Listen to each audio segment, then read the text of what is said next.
السلام علیکم ورحمۃ اللہ وبرکاتہ۔ دوستو، آپ دیکھ رہے ہیں روحانی علم نقشبند چینل۔ اگر آپ نے ہمارے چینل کو سبسکرائب نہیں کیا تو سبسکرائب کر لیں اور بیل آئیکن کا بٹن لازمی دبائیے تاکہ ہمارے آنے والے ویڈیو سب سے پہلے آپ تک پہنچ سکیں۔ جی دوستو، امید ہے آپ خیر و عافیت سے ہوں گے۔ اللہ تعالیٰ کی دعا ہے اللہ تعالیٰ آپ کی مصیبتیں حل فرمائے، اللہ تعالیٰ آپ کی پریشانی کو دور فرمائے۔ دوستو، آج ہم ایک نئے موضوع کے ساتھ آپ کی خدمت میں حاضر ہیں۔ آج ہمارا موضوع ہے موذی جو جانور ہیں وہ کاٹتے ہیں، جیسے بچھو، سانپ وغیرہ، اس طرح کی دیگر جو جانور ہیں وہ کاٹتے ہیں تو پھر یہ زہریلے بھی ہوتے ہیں۔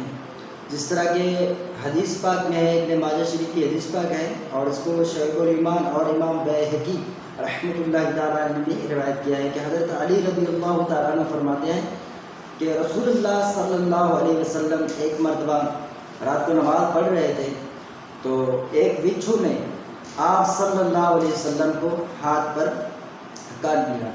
تو آپ صلی اللہ علیہ وسلم نے اسے تو نماز کی حالت میں جو ہے وہ کسی چیز سے مار دیا، لیکن اس کے بعد آپ صلی اللہ علیہ وسلم جب نماز سے فارغ ہوئے تو آپ نے فرمایا کہ بچھو پر اللہ کی لعنت ہو، نہ یہ نمازی کو چھوڑتا ہے نہ غیر نمازی کو، یا یہ فرمایا کہ بچھو پر اللہ کی لعنت ہو، نہ یہ نبی کو چھوڑتا ہے اور نہ ہی غیر نبی کو۔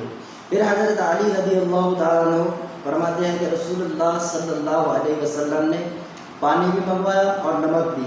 پھر آپ نے ایک برتن کے اندر تھوڑا سا پانی ملایا اور اس کے اندر نمک بھی ملایا، پھر سورہ فلق اور سورہ ناس دونوں پڑھتے رہے برابر، اور اس جگہ پر جہاں پر بچھو نے کاٹا تو وہاں پر پانی بھی ڈالتے گئے اور پڑھتے بھی گئے۔ تو کچھ وقت کے بعد آپ صلی اللہ علیہ وسلم کو افاقہ ہوا۔ تو یہ ہمارے لیے تھا، ورنہ تو آپ صلی اللہ علیہ وسلم کو بچھو کاٹے اور یہ بچھو کی مجال اور آپ صلی اللہ علیہ وسلم پر زہر تشریف لے تو یہ اس طرح نہیں ہوتا، لیکن یہ ہماری تعلیم کے لیے تھا۔ تو یہ ایک حدیث پاک سے بھی میں نے خلاصتاً آپ کے علم میں ایک جو ہے وہ طریقہ کار بتا دیا۔ الحمدللہ عز و جل میرے پاس تو بہت سارے مقدرے بھی ہوتے ہیں اور دیگر جو صورتیں ہیں میں وہ بھی پڑھتا ہوں، اور کبھی کبھار اس عمل کو بھی کرتا ہوں جو میں نے آپ کے سامنے ذکر کی ہے۔ اب اصل موضوع یہ ہے کہ ہم اس وظیفے کے ساتھ ساتھ آپ کو ایک مدرا بھی پیش کرنا چاہ رہے ہیں، چونکہ آج بڑی رات بھی ہے اور تو اس میں اس کی زکوٰۃ بھی دی جاتی ہے۔ سب سے پہلے ہم چلتے ہیں مدرے کی طرف، وہ آپ کو سناتے ہیں اور اسکرین پر بھی آپ کو دکھاتے ہیں۔ مندرہ یہ ہے جو آپ نے پڑھنا ہے۔ اول نام اللہ کا، دوجا نام رسول کا، تیجا نام چار یاروں کا، پنجا نام پنجتن کا، بی بی فاطمہ حسن حسین کا صدقہ درد مول نہ چڑھے، چڑھے تے ماں بہن دے ساڑے سڑے، خدا پیر دستگیر دا لب ہے استاد لال بیگ پٹھان پیر بخش دی۔ یہ آپ نے پڑھنا ہے 108 بار کسی بھی بڑی رات میں، چاند گرہن یا سورج گرہن میں۔ اس کے بعد یعنی آپ کے اس عمل کا زکوٰۃ مکمل ہو چکا ہے۔ اس کے بعد طریقہ کار یہ ہے کہ 7 مرتبہ جس جگہ پر بچھو یا سانپ یا کوئی بھی زہریلا جانور آپ کو کاٹ لے تو وہیں پر آپ اس کو دم کریں، انشاءاللہ عز و جل درد جاتا رہے گا۔ اچھا، آپ نے دیکھا کہ ہم نے مندرہ پڑھا اور اسکرین پر بھی صاف الفاظوں میں آپ کو نظر آ رہا تھا۔ تو اس کو جو پڑھنے کا طریقہ ہے یعنی زکوٰۃ دینے کا، زکوٰۃ کہتے ہیں ایک تعداد کو پڑھنے کے، یہ تعداد جب پوری ہو جائے، کچھ دن ہوتے ہیں جیسے 40 دن، 21 دن، 11 دن یا 1 دن یا 7 دن، 8 دن، تو اس کا جو زکوٰۃ دینے کا طریقہ ہے وہ یہ ہے، ایک ہی رات آپ کو پڑھنا ہے اور 108 مرتبہ پڑھنا ہے۔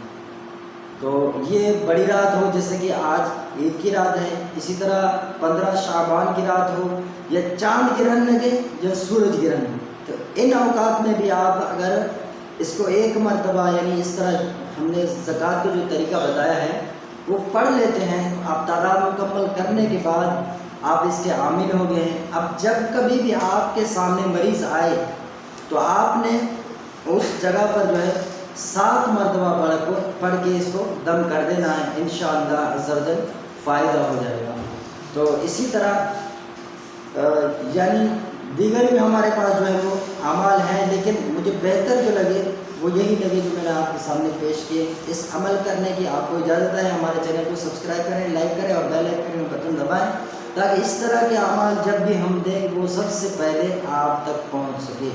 اگر آپ ہم سے کوئی کام کروانا چاہتے ہیں جیسے جادو، بندش، ٹونا، اس طرح کے مسائل، بے اولادی، گھر میں ناچاکیاں، گھریلو جھگڑے، رشتوں میں رکاوٹ، اس طرح کے جو بھی مسائل ہوں آپ ہم سے رابطہ کر سکتے ہیں۔ آپ کو اسکرین پر ہمارا واٹس ایپ نمبر بھی نظر آ رہا ہے، آپ جب بھی رابطہ کیجئے میسج کر دیجئے یا وائس کر دیجئے، کال کرنے کی اجازت نہیں، کیونکہ مصروفیات ہوتے ہیں، تو مصروفیات کی بنا پر جب آپ کال کرتے ہیں تو ہم ڈسٹرب ہوتے ہیں۔ السلام علیکم ورحمۃ اللہ وبرکاتہ۔